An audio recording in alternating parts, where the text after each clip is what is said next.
ओम नमः शिवाय। सादर प्रणाम पूज्य गुरुदेव, आपके श्री चरणों में कोटि कोटि वंदन गुरुदेव।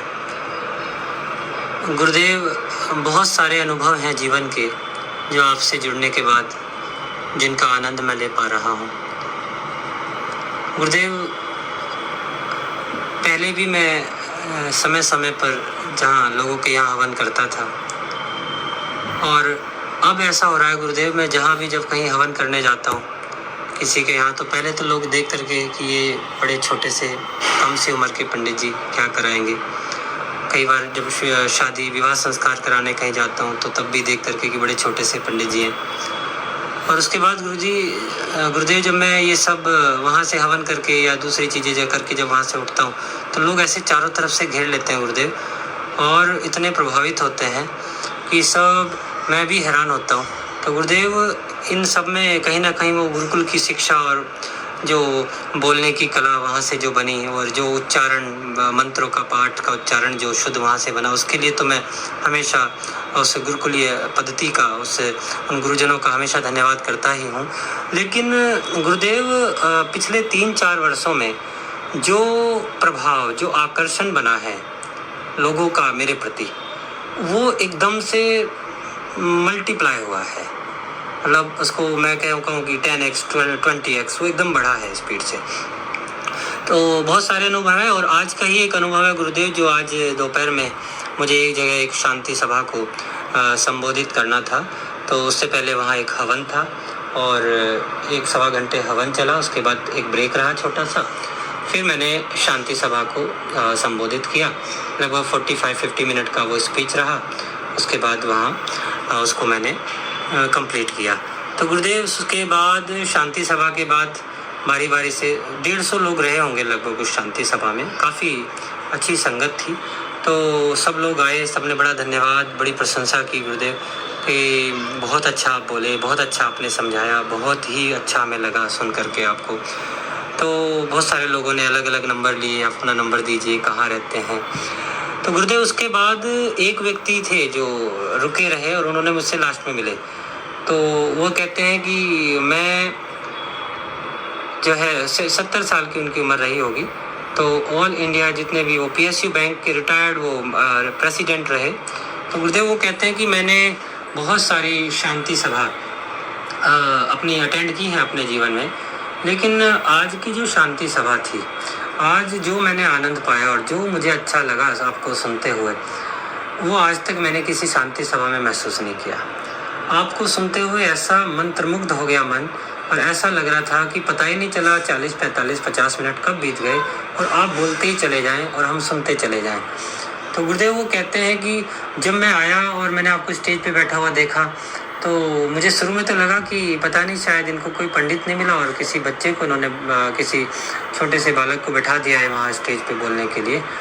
तो जब आपने बोलना शुरू किया धारा प्रवाह, तो मैं एकदम से चकित रह गया कि इतना ज्ञान और इतने अच्छे अच्छे सिद्धांत, जो बातें आपने समझाई, जो बताई, और जो एकदम से कनेक्ट कर रही थी हमें अपने जीवन से। वास्तविक जीवन ही इन्हीं बातों से, इन्हीं चीज़ों से बदल सकता है जो आपने समझाया, जो आपने बताया। तो गुरुदेव इतनी तारीफ वो कर रहे थे। फिर मैंने उनको कहा कि ये सब जो प्रभाव है, ये सब जो चीज़ें हैं, जो मेरे तरफ अंदर से जो ज्ञान निकल रहा था, ये सब मेरे गुरुदेव का प्रभाव है। ये सब मेरे भीतर से मेरे गुरुदेव ही बोल रहे थे। तो गुरुदेव उन्होंने स्पेशली कहा कि आपके जो गुरु हैं उनको मेरी तरफ से प्रणाम और धन्यवाद कहिएगा। वो वास्तव में और असाधारण होंगे ज़रूर, क्योंकि जिस तरह से उन्होंने आपको तराशा है, जो ज्ञान, और जिस तरह से आपने जिन जिन बातों को, जिन जिन सिद्धांतों को, जिस ज्ञान को हमें आप समझा रहे थे, वो सुन करके और वो समझ करके हमें इतना अच्छा लग रहा था। तो उन्होंने जो आपके लिए गुरुदेव वो धन्यवाद और वो जो प्रणाम भेजा, वो मैं आपके श्री चरणों में सुपुर्द करता हूँ गुरुदेव। और जितना भी ये जो 3-4 वर्षों में जो प्रभाव, जो आकर्षण बना है गुरुदेव, ये एकदम से अद्भुत है। पहले ऐसा बिल्कुल भी नहीं था, बिल्कुल नहीं था।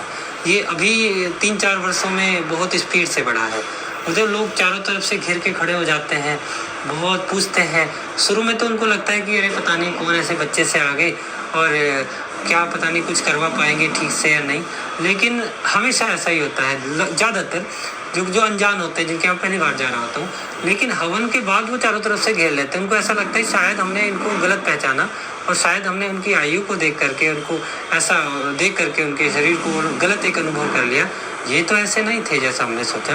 तो वो अपनी उनकी धारणा एकदम बदल जाती है। तो गुरुदेव इन सब के पीछे जितना भी यश, सम्मान, समृद्धि, जिसका भी मैं जो भागी बन पा रहा हूँ और जिसको भी थोड़ा सा भी मैं अपने जीवन में अनुभूत कर पा रहा हूँ, गुरुदेव इन सब के पीछे आपका आशीर्वाद, आपकी कृपा, आप ही है मुझे जो भी इन सब अच्छे अच्छे परिणामों को आप प्राप्त कराने वाले गुरुदेव आप ही हैं। आपके श्री चरणों में कोटि कोटि वंदन गुरुदेव। आपका जितना धन्यवाद करूं वो कम है गुरुदेव। आपकी कृपा, आपका आशीर्वाद हमेशा हमेशा इसी प्रकार मेरे ऊपर, मेरे परिवार के ऊपर, मेरे बच्चों के ऊपर हमेशा हमेशा बना रहे गुरुदेव। आपके पुनश्च आपके श्री चरणों में अनंत अनंत कोटि धन्यवाद गुरुदेव। बहुत बहुत धन्यवाद। ओम नमः शिवाय। इसमें क्या है कि देखो, सेनानी करो प्रयाण अभय, भावी इतिहास तुम्हारा है। सेनानी करो प्रयाण अभय, भावी इतिहास तुम्हारा है। नक्षत्र अमा के बुझते हैं, सारा आकाश तुम्हारा है। तो ये तो जो जगमगाते हुए दिए हैं, ये सारे आकाश को ढक लेंगे एक दिन। ये सिर्फ भारत ही नहीं, विदेशों में अलग अलग स्थानों पर अभी कुछ संकोचवश कुछ ने प्रतिक्रियाएं व्यक्त की, उनके परिवार वालों ने उनको सताना और कुछ करना शुरू कर दिया, तो वो धीरे धीरे संकोची हो रहे हैं। या जो सार्वजनिक प्लेटफॉर्म पर नहीं लिखते, वो हमें व्यक्तिगत भेजते हैं, उसको फिर हम नहीं लेते। तो वो 15-20% सैम्पलिंग है, बाकी लोग तो सब आप लोग कर ही रहे हो। और जैसे जो लालित्य है, जो पांडित्य है, जो शिवत्व है, जो परमात्मिक तत्व है, उसको आप वय की सीमा में, आयु की सीमा में नहीं बांध सकते हैं कभी। तो अब इस शरीर में रहते हुए 50-55 साल हो गए हैं, लेकिन ये तो वय तो 1000 वर्ष का है, ये तो कई 1000 वर्ष का है। तो ये आपकी भी जो धाराएं हैं, वो तलवार तो बहुत पुरानी है, उस पर धार लगाई है बस। तो उसकी धातु की जो गुणवत्ता है, वो उसके पराक्रम और उसके प्रकाट्य में सहयोगी और प्रभावी बनती है। तो ये हमें देखना चाहिए। और आपके जीवन में ये तो अभी और अतिशयता से बढ़ेगा, आप लोगों के सबके जीवन में। और मैं चाहता हूँ कि ये बढ़े और आप अलग अलग स्थानों पर इसको करें। अब वो सम्राट अशोक ने संघमित्रा और अपने पुत्र और पुत्री को अब बुद्ध के संदेशों के लिए दुनिया के देशों में भेजा। तो भी हमारे बहुत सारे देशों में तो हमारे संदेशों को हमारी ही संतति, हमारी ही संतानें हैं। आप सब ऋषियों की संतानें, मानसिक संतानें ही उनकी संतानें होती हैं। गुरुओं की संतानें, उनके देशनाओं को जीने वाले लोग ही उसको आगे चलाते हैं, जो आगे चलाए परंपरा को। किसी कुल परंपरा में कोई एक व्यवस्था बनती है। सामान्य जीवन व्यवहार में हम ये मानकर चलते हैं कि हमारी वंश परंपराओं को आगे कौन चलाएगा। तो ये जो ऋषियों की वंश परंपरा चल रही है लाखों वर्षों से, इसको चलाने वाले ही सच्चे उत्तराधिकारी और सच्चे उत्तरदायी होते हैं, और वही सच्चे पथ के प्रदर्शक और प्रापक होते हैं। रही बात ये कि जो तुमने इसमें उल्लेख किया कि 3-4 वर्ष के बाद से जो मैं ये देख रहा हूं, ये प्रताप और आशीर्वाद से होता है। लाभ हानि, यश अपयश, जीवन मरण, सब विधि हाथ, ये परमात्मा के हाथ में है। बस गुरु थोड़ा इसको कम ज्यादा करता है। अभी ये जो 6 दिन का पर्व होता है, इसमें बहुत सारी चीजें होती हैं, और ऐसे ही दीपावली, ऐसे ही होली,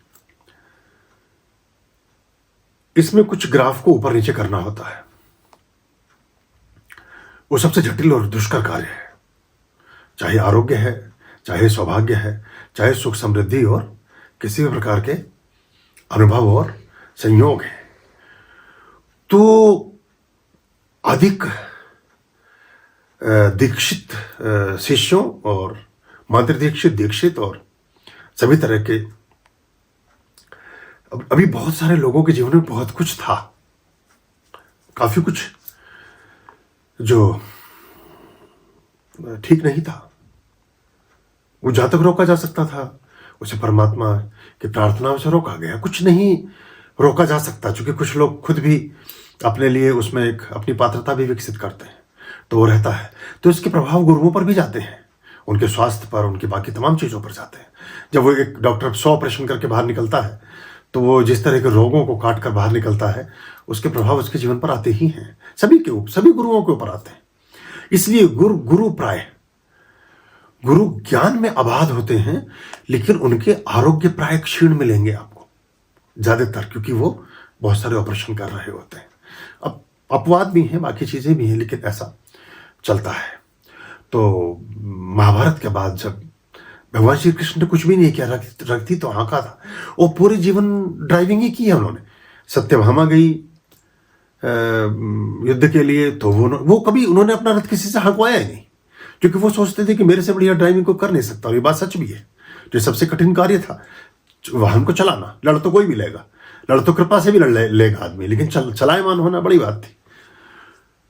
तो उस स्थिति में ये सब रहता है। लेकिन इन दिनों में जो निर्दिष्ट देशनाएं हैं, कुछ विशेष परहेज, कुछ विशेष चीजें अपने लोगों को साथ हम साझा करते हैं, उनको कोशिश करें, उनका पालन करना चाहिए। दीपावली, होली पर या इसलिए पर्व भी रखने शुरू किए, या तो आप गुरु घरों में रहें या अपने घरों में रहें, ना जाएं बाहर। कभी कभी कुछ समाचार विचलित करते हैं हमें, उसको कह देंगे तो वो आदमी और ज़्यादा एकदम से उसमें चला जाएगा, लेकिन वो कभी सोच भी नहीं पाता है। हाँ, या तो बाद में या किसी और संदर्भ में कभी जब उसको समझ आती है वो बात, और उसको बताया जाता है कि उस दिन तुम वहाँ खड़े थे मुंडेर पर और 3 लोग नीचे गिर गए ब्रिज से नीचे, और तुम अकेले बचे, चलाए इसलिए बचे थे, तो वो जानता है कि घटना सिर्फ मैंने देखी थी, किसी को पता ही नहीं था। तो किसी को, इनको कैसे पता है उस बात का? तो ऐसे करके चीज़ें संचालित होती हैं।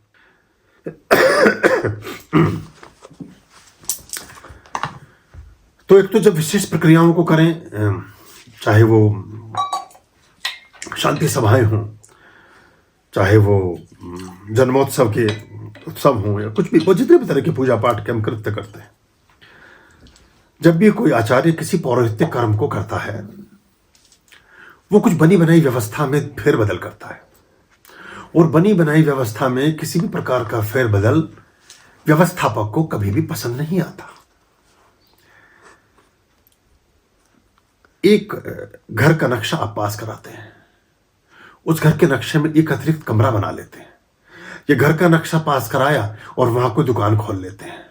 तो जो व्यवस्थापक है, यानी कि कोई जो, जैसे कोई अथॉरिटी है, डेवलपमेंट अथॉरिटी है, उसको वो भाता नहीं है, वो रुष्ट हो जाती है, वो उसके अगेंस्ट चली जाती है।